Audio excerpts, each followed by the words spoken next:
ಪ್ರಾರಂಭದಲ್ಲಿಯೇ ನಾವು ಹೇಳಿದ್ವಿ, ಮಳೆ, ಗುಡುಗು, ಸಿಡಿಲು, ಮಂಚು, ಪ್ರಕೃತಿ ಅಸಮನತೆ, ಬೆಂಕಿಯಿಂದ ಕಾಟ, ಮತಾಂಧತೆ ಹೆಚ್ಚಾಗ್ತದೆ, ಸಾವು ನೋವುಗಳಾಗ್ತವೆ, ಜನರು ಅಶಾಂತಿಯಿಂದಿರ್ತಾರೆ, ಭೂಮಿ ನಡುಗ್ತದೆ, ಕುಸಿತದೆ, ರೋಗಗಳು ಹೆಚ್ಚಾಗ್ತವೆ ಅಂತ ಹೇಳಿದ್ವಿ. ಅದರಂತೆ ಇನ್ನು ಮುಂದೆ ಸಹಿತ ಮಳೆಯಾಗುವ ಲಕ್ಷಣವಿದೆ. ಕಾರ್ತೀಕ ಮಾಸದಲ್ಲಿ ತೊಂದರೆಯಾಗುವ ಲಕ್ಷಣ ಇದೆ. ಮಳೆಯಿಂದ, ರೋಗಗಳಿಂದ, ಭೂಮಿಯಿಂದ ಲಕ್ಷಣವಿದೆ. ವಿಶೇಷವಾಗಿ ಹಿಂದೆ ನಾವು ಹೇಳಿದ್ವಿ, ಕಾಡಿನಿಂದ ನಾಡಿಗೆ ಪ್ರಾಣಿಗಳು ಬರ್ತವೆ ಅಂತ. ಬಂದು ಈಗಲೂ ಅಂತಹ ಪರಿಸ್ಥಿತಿ ಇದೆ. ಕಾಡಿನಿಂದ ನಾಡಿಗೆ ಪ್ರಾಣಿಗಳು ಬರ್ತವೆ ಮತ್ತು ಭೂಮಿಯಲ್ಲಿಯೇ ಇರುವಂಥ ವಿಷ ಜಂತುಗಳು, ಪ್ರಾಣಿಗಳು, ಕ್ರಿಮಿಗಳು ಹೊರಗೆ ಬಂದು ಜನರಿಗೆ ಹೆಚ್ಚು ತೊಂದರೆ ಕೊಡುವಂಥ ಪ್ರಸಂಗ ಭಾಳ ಇದೆ. ಹಾಗಾಗಿ ಪ್ರಕೃತಿ ಅಲ್ಲೋಲ ಕಲ್ಲೋಲ ಆಗುವ ಪ್ರಸಂಗ ಈ ಸಂವತ್ಸರದ ಕಡೆಯವರೆಗೂ ಇರ್ತದೆ. ಮತ್ತೆ ಒಂದು ಹಿಂದೆ ಹೇಳಿದ ಅಚ್ಚರಿಯ ಒಂದು ಅವಘಡ ಕಾದಿದೆ ಅಂತಂತೇಳಿ ಅಂತೆಯಾಗಿ ಕಲಗಳು ಹೆಚ್ಚಾಗ್ತಾ ಇದ್ದಾವೆ. ಒಂದು ಕಡೆಯಿಂದ ಪ್ರಕೃತಿ ವಿಕೋಪ, ಮತ್ತೊಂದು ಕಡೆ ಮತಾಂಧತೆ, ಜಾತೀಯತೆ, ಆಕ್ರೋಶಗಳು, ಅಶಾಂತಿಗಳು ಹೆಚ್ಚಾಗಿ ಮುಂದೆ ಜನಮನವನ್ನು ಶಾಂತಿ ಕೆಡಿಸ್ತಕ್ಕಂಥ ಕೆಲಸ ನಡೀತದೆ. ಮುಂದೆ ರಾಜಕೀಯ ಭವಿಷ್ಯ ಏನು ರಾಜಕೀಯದಲ್ಲಿ ಚೆನ್ನಾಗಿ ನಡೀತಾ ಇತ್ತಲ್ಲ, ಮುಂದೆ ಚುನಾವಣೆ ಇದೆ. ಚುನಾವಣೆ ಕಾಲದಲ್ಲಿ ಹೇಳ್ತೀನಿ ಏನಂತ. ಈ ಕೊರೋನಾ ಅಂತ ರೋಗಗಳು ಈಗ ಸ್ವಲ್ಪ ಕಡಿಮೆ ಇನ್ನೊಂದು ವರ್ಷದಲ್ಲಿ ಕೊರೋನಾ ಹೋಗ್ತದೆ. ನಾನು ಬಳ್ಳಾರಿ ಒಳಗೆ ಇದ್ರ ಬಗ್ಗೆ ಹೇಳಿದ್ದು. ನಾನು ಕೊರೋನಾ ಹೋಗ್ತದೆ, ಹೋಗುವಾಗ ಜಗತ್ತಿಗೆ ವಿಪರೀತವಾದ ಕ್ಷಾಮವನ್ನು ಕೊಟ್ಟೋಗ್ತದೆ, ದುಃಖವನ್ನು ಕೊಟ್ಟೋಗ್ತದೆ, ಕುಡಿಯಕ್ಕೆ ನೀರಿಲ್ದಂಗೆ ಮಾಡ್ತದೆ. ಅಂಥ ಪ್ರಸಂಗನೂ ಇದೆ ಮುಂದೆ. ಕೊರೋನಾ ವರ್ಷದಲ್ಲಿ ಬಿಡುಗಡೆ ಆಗ್ತದೆ. ಇದು ಎಂಥ ಕಾಯಿಲೆ ಅಂದರೆ ಬಹುಶಃ ಜಗತ್ತಿನ ಇತಿಹಾಸದಲ್ಲೇ ಇಂಥ ಕಾಯಿಲೆ ಬಂದಿಲ್ಲ. ಹೆಂಗೆ ಅಂತ ನೀವು ಪ್ರಶ್ನೆ ನಾವು ತಿಳ್ಕೋಬೇಕು. ಏನು ಹಿಂಗಾಗಿರ್ಬೋದಲ್ವೇ? ಸಾವಿರಾರು ವರ್ಷಗಳ ದಾಸ್ಯ ಅನುಭವಿಸಿದವರಿಗೆ ಗೊತ್ತು. ಕೆಣಕೋದು ಬೇಡ. ಪ್ರತಿ ವರ್ಷ ಸಂಜೆಗಳ ಮನೆಯಲ್ಲಿ ಈ ಶ್ರಾವಣ ದಿವಸ ಪೂಜೆ ಮಾಡಿಸ್ತಾರೆ. ಇದು ಪದ್ಧತಿ, ಅವರಿಗೂ ನಮಗೂ ಒಂದು ಪದ್ಧತಿ. ಗದಿಗ ನಮ್ಮ ಸಂಕೇಶ್ವರವಾಗಿ ವರ್ಷಕ್ಕೊಂದ್ಸತಿ ಕರೆಸ್ತಾರೆ. ಹೋದವರು ಅಲ್ಲಿ ಬಂದಿದ್ದೆ, ರಾಜ್ಯದಲ್ಲಿ ಮಳೆ ಇಲ್ಲ, ಸಂಪೂರ್ಣವಾಗಿ ಮಳೆ ಕಡಿಮೆ ಆಗಿದೆ. ಮನುಷ್ಯ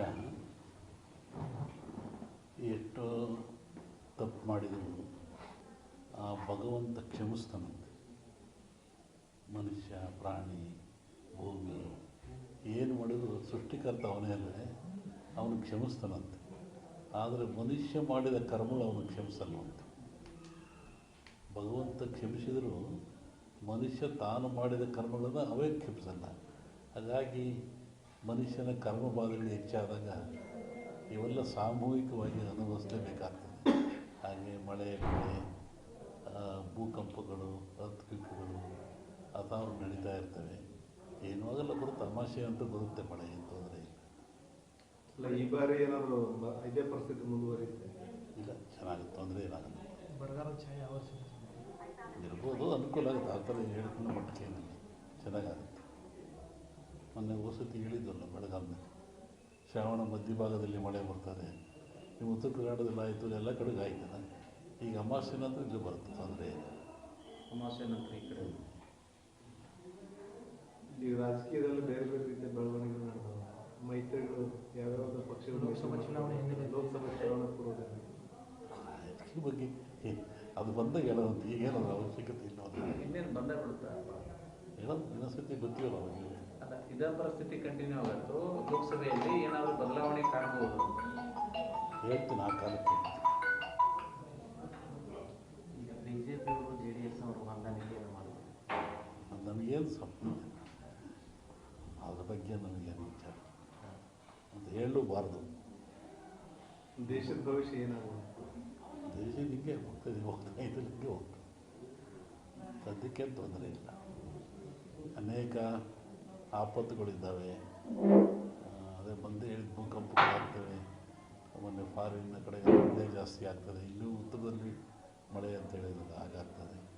ದೊಡ್ಡ ದೊಡ್ಡ ನಗರಗಳಿಗೆ ಆಪತ್ತಿದೆ, ತೊಂದರೆಗಳಿದ್ದಾವೆ, ಭೂಕಂಪಗಳಾಗಂಥದ್ದು, ಹಾಹಾಕಾರಗಳಾಗ್ತದೆ, ರಾಜಕೀಯದ ಅಸ್ಥಿರತೆ ಉಂಟಾಗ್ತದೆ. ಅವಾಗಿರೋದೇ ಪ್ರಾಕೃತಿಕವಾಗಿ ದೋಷಗಳು ಇರ್ತದೆ. ರಾಜಕೀಯ ಅಸ್ಥಿರತೆ ಅಂದ್ರೆ ಅದನ್ನು ಸ್ವಲ್ಪ ಬಿಡಿಸಿ ಹೇಳಿದ್ರೆ ಹೆಂಗಿರುತ್ತೆ? ನೀವೇ ನೋಡುವುದು, ನಿಮಗೆ ಗೊತ್ತಾಗುತ್ತೆ. ಯಾವ ರೀತಿ ರಾಷ್ಟ್ರ ರಾಜಕೀಯದಲ್ಲಿ ಅಸ್ಥಿರತೆ ಉಂಟಾಗ್ತದೆ? ಎರಡರಲ್ಲೂ ಇದೆ. ರಾಷ್ಟ್ರ ರಾಜ್ಯ ಎರಡರಲ್ಲೂ ಅಸ್ಥಿರತೆ ಕಾಣುತ್ತೆ.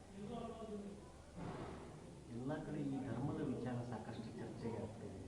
ಆದರೆ ಸನಾತನ ಧರ್ಮ ವಿಚಾರವಾಗಿ ಚರ್ಚೆ ಆಗ್ತದೆ. ಅವರವ್ರ ಧರ್ಮ ಅವ್ರಿಗೆ ದೊಡ್ಡದು. ಇದು ಭಾರತದಲ್ಲಿ ಸೆಕ್ಯುಲರಿಸಮ್, ಜಾತ್ಯತೀತವಾದ ಇದೆ. ಮತ್ತು ಅವರ ಧರ್ಮಕ್ಕೆ ನೋವಾದಾಗ ಅವರು ವ್ಯಕ್ತಪಡಿಸೋದು ಸಹಜ, ಅದು ತಪ್ಪೇನಲ್ಲ. ಅದರ ಬಗ್ಗೆ ನಾವು ಯಾವುದೇ ಪರ ವಿರೋಧ ಹೇಳುವಂಥದ್ದು ವಿಚಾರನ.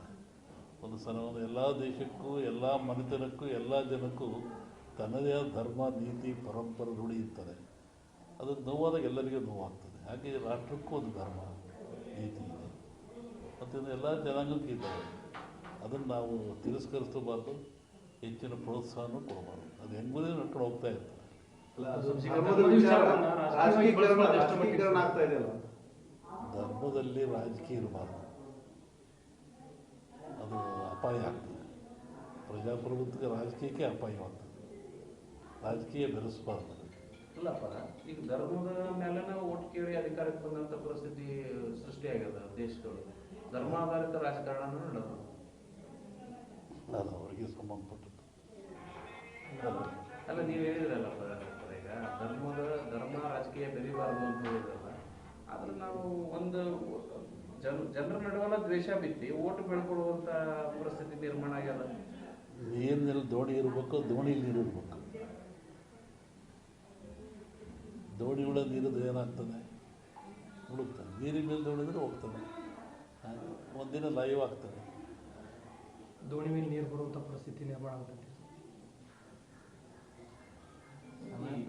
ಈ ಮನುಷ್ಯರೆಲ್ಲ ಜಾಣರಾದಂಗ, ವಿದ್ಯೆ ಬಂದಂಗೆ ಈ ಜಾತಿ ವ್ಯವಸ್ಥೆ ಎಲ್ಲ ಕಡಿಮೆ ಆಗಬೇಕಾಗಿದೆ. ಅದ್ರ ಬದಲಾಗಿ ಈ ರಾಜಕೀಯದವರೇ ಜಾತಿ ಧರ್ಮನ ಬಿತ್ತಕತ್ತರ ಜನರು.